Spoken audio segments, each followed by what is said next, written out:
welcome to this episode of Pet Pals. I'm Bethany Davidson, the Humane Educator here at Frederick County Animal Control and Pet Adoption Center. And working hard for his pay today is our volunteer coordinator, Sean Snyder, who is also our animal wrangler on each of our shows. People have been asking, I hear it's kitten season. Where are the kittens? Where are the kittens? And here they are. They are, in fact, here, and they are starting to roll in. We have kittens on the floor for the first time. Really, if you're looking for those young kittens, the two that we have on the show today are about 10 weeks old. And they are both a male and a female. Bernadette has decided to stay in the safety of Sean's lap, whereas Sheldon has decided to go on an adventure because he feels like finding a different place to hide is going to be a little bit safer for him. These guys are siblings. They did come in together, and we are looking for them to stay together if at all possible. They are not bonded, but they are what we call better together, which means that they do find and seek out comfort in each other. They're mostly your typical kitten, but they are a little bit on the shyer side. And I have, in my brief interactions with them, noticed that they do seem to feel more comfortable if they're together.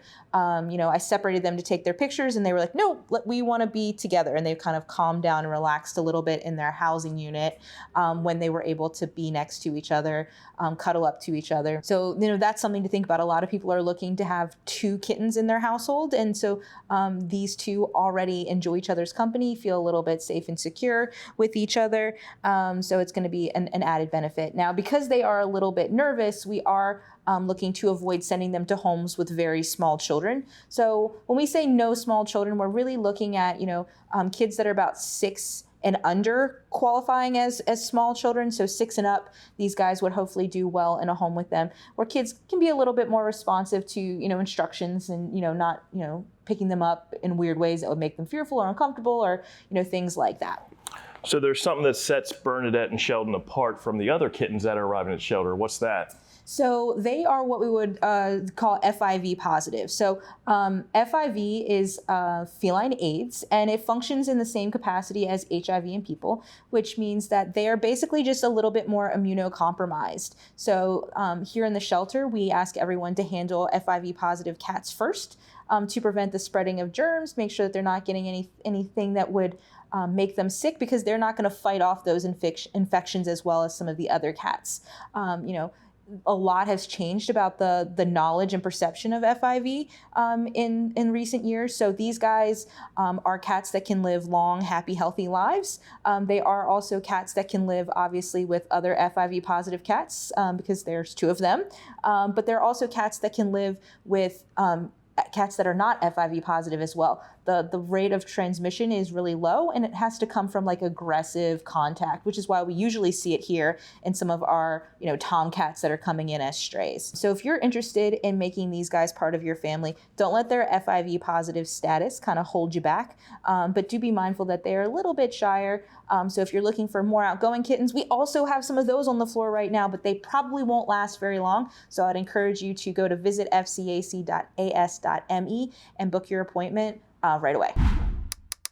Our next guest is also a cat. Typically, we've been having more dogs on the show, but a lot of our dog guests, residents, have already been featured. So because the cat floor is becoming slowly more and more populated, we're going to give some other cats a chance to be showcased.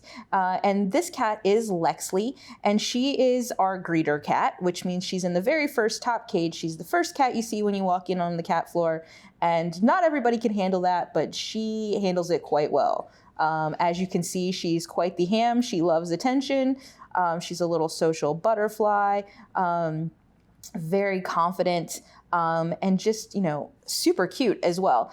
She is not a kitten like our previous guest, but she is still quite young at about 10 months old. And she's a little bit more petite. She's not even a full 6 pounds, so she might get a little bit bigger, but she definitely has that forever kitten kind of face to her that a lot of people really like. She just looks like she's going to be tiny and cute, and all that forever, as opposed to some of our bigger cats like, 19-pound Adler, who doesn't necessarily have a forever kitten vibe to him. Just like all of our cats, she's going to be spayed before she leaves, or neutered if it were a male cat. She's going to get her rabies vaccine, some various other vaccinations, microchip, flea and tick preventative, all that good stuff that comes as part of your adoption fee. And honestly, I think that, she's going to be a good fit for whatever household she ends up in. She was found, at the curb of a Home Depot, I believe, is where they said they found her. And she was super friendly then, and she's still super friendly now. We don't have any restrictions in terms of children or anything like that. She doesn't seem to mind the other cats in the cages around her. Not sure how she would be with dogs yet, though, at this point.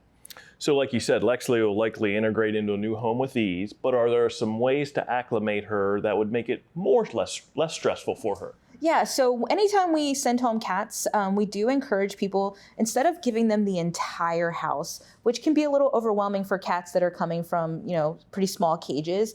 If you're giving them your entire living space, then they get nervous because they're not used to just having that much space, and they want to go to smaller spaces, feel more comfortable. Then they kind of end up under your bed, under the dresser, under the couch.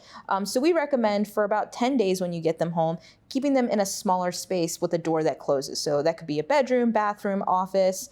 And, it is to help them feel more confident in their space and not be overwhelmed. But a lot of cats are coming from the shelter freshly spayed or neutered. So it's also going to help them with their aftercare so that they're not, getting into too much activity and possibly interfering with that recovery. But also if you have existing pets in your household, that 10 days is a good quarantine window because, since we're an open admission shelter, we never know what's coming in the door. So it's possible, that the animals that you're taking home may have been exposed to illness, and we don't want to expose any of your existing pets to those illnesses. So 10 days is a good quarantine window for that as well. And again, we recommend that to all of our cat adopters, and a slightly different version for our dog adopters as well. So if you're interested in making the super confident Lexley part of your confident household, you can go to visit fcac.as.me to start that process. The first dog that we have for you today is one of our newcomers. This is Miriam. And like a lot of our dogs on the adoption floor right now, she kind of falls into that, early senior age group. She's about 5 to 6 years old. Obviously, Pipple type mix. She's super cute. She reminds me a little bit of one of our former residents, Julie. She has that little alien pig dog kind of face to her, but a different color. And she is definitely one of our shyer dogs on the floor. She does not really dig the loud noise. So we try to keep her in places that are a little bit quieter and things like that, so that she feels a little bit more comfortable. Definitely takes her a little bit more time to warm up, but I'm pleasantly surprised and very proud because she's in a new environment with different people that she doesn't know right now, and she's doing pretty well. But you can still tell that she's not super comfortable. Her eyes are pretty big. Her ears are a little bit pinned back. A little bit tenser body language. So just, if you're taking home a shy dog like Miriam, understanding dog body language is going to be key so that when she's feeling comfortable and know when she's not. I go to a lot of events and I see a lot of dogs out there that I'm like, this dog would probably rather be at home, not as having as much a good a time as, say, maybe their owner. Would rather be, not in a field with, 90 vendors and hundreds of other people. So really paying attention to those things when you're getting a shyer, more fearful dog. She was very fearful upon intake, but has been warming up. She's been doing really well with our staff and our volunteers and, showing off more of her personality. She can, once she kind of gets used to you a little bit, be very sweet. She loves to have, her scratched, and she will start to ask for attention once she feels comfortable. We do have some information from one of our staff who apparently is fairly familiar with this dog and their former owner saying, we have her recommended as teens and plus, and that is something that definitely needs to be true because according to this person, didn't do well with the kids in the household, also did not really love the other dog in the household, so might not be best suited for a multi-dog household either. So because she is a little bit shy, what do you feel is the best new home for her? So as I mentioned, no small kids in the household. We're looking for teens and adults, but really just, that patient owner who understands that you're not going to necessarily get that dog who loves you straight from the get. You have to earn her trust and kind of be patient and go slow. Keep those expectations appropriate. Like I said, she's probably not going to be a dog that might necessarily want to go hang out at the brewery on the weekend. At least not at first. You have to really make her feel like you are her person and you make her feel safe. Before you're going to be able to get to that position where she wants to, cuddle up in your lap every night. So, nice and slow, helping to build her confidence. She can be a little bit, a dog that lags behind on the leash. So just some, basic manners training can really help boost her confidence as well. And, giving her all that appraise for a job well done so that she starts to feel confident in herself. And just basic socialization. She is a little bit of an older dog, but you can work to kind of go back and show her that the world isn't scary. So, you hear a noise, oh, treats, that noise brings treats. Or we're getting in the car, oh, that the car brings treats, to really help her change those associations with things that might be potentially a little anxiety inducing. If you think that you are the patient owner that Miriam here needs, the first step to make her part of your family is going to be to go to our booking site, which is visit fcac.as.me to make that visitation appointment. So our next guest is one of our very recent additions to the adoption floor. And he is also one of our bigger dogs. I think we only have one other dog that's bigger than he is, and that's going to be Sirius, who weighs in at about 92 pounds. This guy, 82 pounds. So still quite a large dog. I personally haven't had much opportunity to get to know with him because he's so new to the adoption floor. But everyone says that he's just a big goofy guy. He does no sit. He's very friendly. He takes treats nicely. Nobody's having any real issues with him. But as a big dog, as they often do, doesn't necessarily walk super nicely on the leash. So he would benefit from some polite leash walking training, as well as maybe a harness, just to make sure that he's not pulling on his neck, injuring his neck in any way. But also, if you're clipping those leashes to the front clip, it also helps with that, I want to walk in a straight line so that I don't get my body turned sideways. So there are a lot of things like that. And in our adoption interviews, if we know that a dog is struggling with leash walking, we can go over some of those tips to kind of make sure that they're going to kind of acclimate and learn to do those things a little bit better. But his overall behavior assessment is one of the better assessments of the dogs that we have on the floor. He's friendly, excited. He doesn't really jump up. He seems to react favorably to the other dogs. No issues with, taking food away from him or taking toys away from him. He enjoys petting. So he really has a lot of wonderful qualities, and we don't have any restrictions on the type of household that he can go to. The person who brought him in did find him as a stray, but did also note that he was playful, he's energetic. They said in their house that he was crate trained and house trained, although we never guarantee any of those things. So you want to be prepared to do those basics with any new animal in your home. Even if, it's just that they're learning your new routine and maybe they're going to the bathroom at a different time, they're in their crate for longer than maybe someone else had them in their crate, things like that. So as you mentioned, he's a big guy. Yes. Do we expect him to get any bigger? So I was talking with the processing team this morning, and he's listed as a lab shepherd mix, and they're thinking that he's maybe Anatolian shepherd, which is a larger breed of dog. Also, we have him estimated as approximately a year old, but they were saying he could be a little younger than a year. So even though he's, in that 80-pound range right now, he definitely could grow a little bit more just in size and stature, but he's definitely going to fill out more. So expecting him to be a little bit larger than he is now. And just being prepared for the size that he's going to take up in your house, and being mindful of if you have a rental property that you live in, there are often size and weight restrictions on your dogs in addition to their breed. So making sure that you're not just thinking about what he weighs now, but what he might weigh in the future with any of the animals that you're getting that might have a little wiggle room in their growing before you make them part of your family. If you want to make this big guy part of your household, as is always the case, the first step is going to make that appointment to visit and meet him. And you can do that by going to visit fcac.as.me. Our next dog is another one of our younger dogs at about a year old. Also kind of a shepherd mix. She's a Dutch shepherd mix. They use a lot of Dutch shepherds for various, working dog purposes. So As you can infer by that, very smart dogs, very active dogs as well. And Tanya definitely fits into that category. She's also a beautiful dog. She has that great brindle and white coat. And she has a lot of personality. And while she's a little bit more energetic than, say, Pickles, she also has a pretty good behavior assessment in terms of, friendly when you approach her, no real issues taking food away. She willingly gives up toys and things of that nature. Doesn't seem to have issues with the other dogs, doesn't care about, handling her feet, stuff like that. But she is obviously very excitable. So she does jump up on people. She does pull on the leash as well. So she can get a little mouthy too. So she does need some work on those basic manners.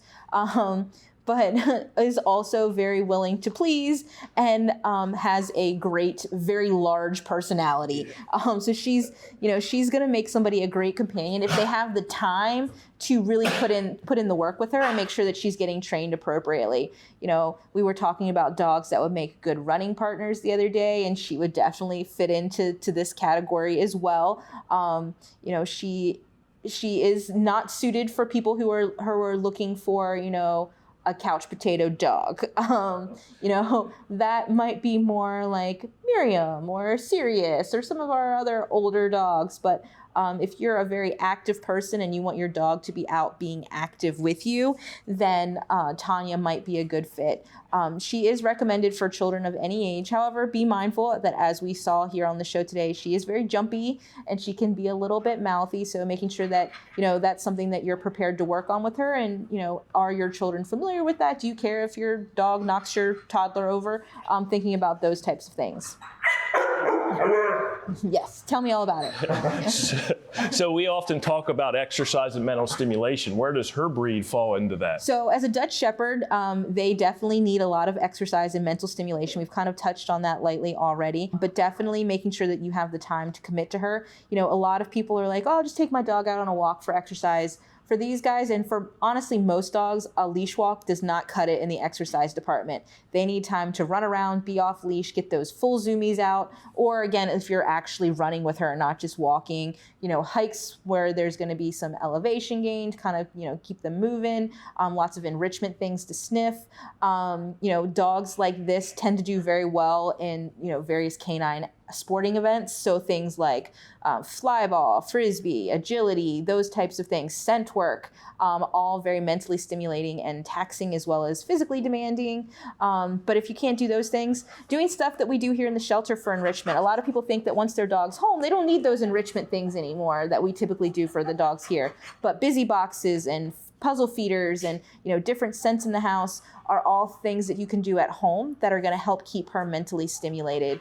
So just, again, making sure that you're fully prepared for all that Tanya is, not just looking at her breed or her beautiful color and how cute she is, but is this a dog that's going to fit into your lifestyle and be a permanent member of your family? If you think that is the case and you are looking for a dog that's going to be out there and be athletic with you, then you can go to visit fcac.as.me to begin that process. Our last guest is a repeat guest on the show. This is Rex, and Rex, I would say, is definitely a staff favorite. Everybody loves Rex because we've had a lot of time to spend with Rex. He's been with us since the beginning of February, so we've all gotten really familiar with him, and he has one of the best personalities. He is very smart and very affectionate, and just a goofball who loves to play. And I love that he is so creative, right? Rex came in and he came in as a stray. We actually had to trap him. And he was definitely a little freaked out, but with a little bit of patience, he came around, and he seems to us like a dog that was maybe like an outdoor dog in his past life and didn't necessarily have a lot of things to play with. So we're constantly surprised and awestruck by the things that he will play with, right? He sticks, obviously, lots of dogs like sticks, but he wants not just the stick, like the whole branch. Rocks, he likes to pick them up and throw them and then go grab them and pick them up and throw them again. he's been, in his kennel when he's bored, he will play with his bowl. So he will make anything a toy. He loves actual toys, particularly stuffies he's a big fan of. He likes to go snorkeling in the baby pools for treats. So he's just like a really fun guy. He loves to play soccer, and he like waits for you to kick it and then take turns. He likes to do tug. And he is actively playing with you. Like, a lot of dogs are just waiting for you to do stuff, like, so that they can chase it. And he's like, you can see it when you're watching him play. Like, he's waiting for you to kick the ball, and then he's going to kick the ball. And so he's really fun in that regard. And we are all just very excited to see him finally end up in a home. But, that's been taking a little bit longer because of, obviously, his heartworm status. So we had a great update about his heartworm. What's that? That's correct. So we have been able, as you can see, he has some shaved spots on his back. We have been able to go ahead and get Rex his heartworm treatment. And that's a treatment that can take several months to really complete. So it's a series of 3 injections into the muscle, which can actually be quite painful for him.